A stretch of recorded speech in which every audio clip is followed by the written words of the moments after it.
नमस्कार, बहुत स्वागत है आपका। आपके साथ मैं हूं प्रीति पांडे। आज हम बात करेंगे यूपी पुलिस के थानेदार के एक ऐसे करिश्मे की, कारनामे की, जिसे सुनकर हर कोई हैरान रह गया। मामला किसी आम इंसान से जुड़ा हुआ नहीं है। यकीन मानिए, इसे सुनेंगे तो आप अपना माथा पीटेंगे। पूरा वाकया क्या है, ये हम आपको विस्तार से बताते हैं। उत्तर प्रदेश पुलिस से तो आप भली भांति वाकिफ ही हैं। वो अक्सर एनकाउंटर और अपराधियों को अंजाम देने के लिए जाने जाती रही है, लेकिन इस बार मामला बेहद अलग है। यूपी पुलिस ने जज साहिबा को ही अपराधी बना दिया।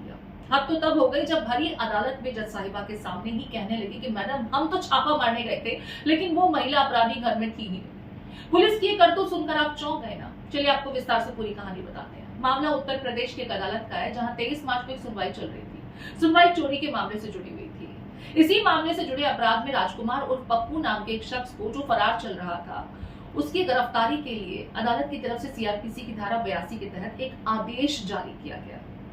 अदालत में पेश होने का फरमान जारी किया गया। इतना ही नहीं, सार्वजनिक रूप से चेतावनी भी दी गई कि अपराधी को जज साहब के सामने पेश करने का काम पुलिस वालों का है।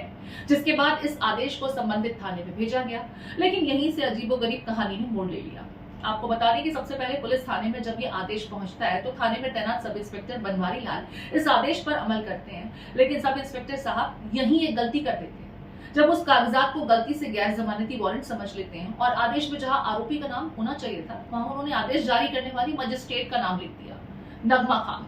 इसके बाद पुलिस आरोपी की तलाश शुरू करती है। पुलिस टीम जब आरोपी नगमा खान की तलाश में उनके बताए पते पर पहुंची और वहां कोई नहीं मिला, इसके बाद सब इंस्पेक्टर अदालत पहुंचे और मजिस्ट्रेट के सामने खड़े होकर कह दिया कि हमने नगमा खान की तलाशी की बहुत कोशिश की, लेकिन वहां कोई नहीं मिला, इसलिए उनके खिलाफ कार्रवाई की जाए।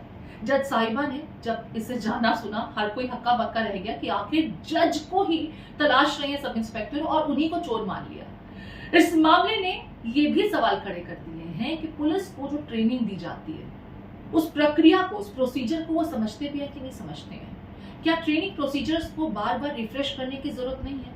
इस मामले में जज साहिबा ने आगे जो भी आदेश दिया, वो तो था ही काबिले गौर करने वाला, लेकिन जिस तरीके से ये पूरा का पूरा मामला सामने आया, हर कोई ये पूछ रहा है कि कानूनी धाराओं को क्या पुलिस कर्मियों को समझाना नहीं चाहिए? वो आखिर कैसे कानून की धाराओं को इम्प्लीमेंट करते होंगे जब उन्हें पूरा प्रोसीजर भी नहीं पता है।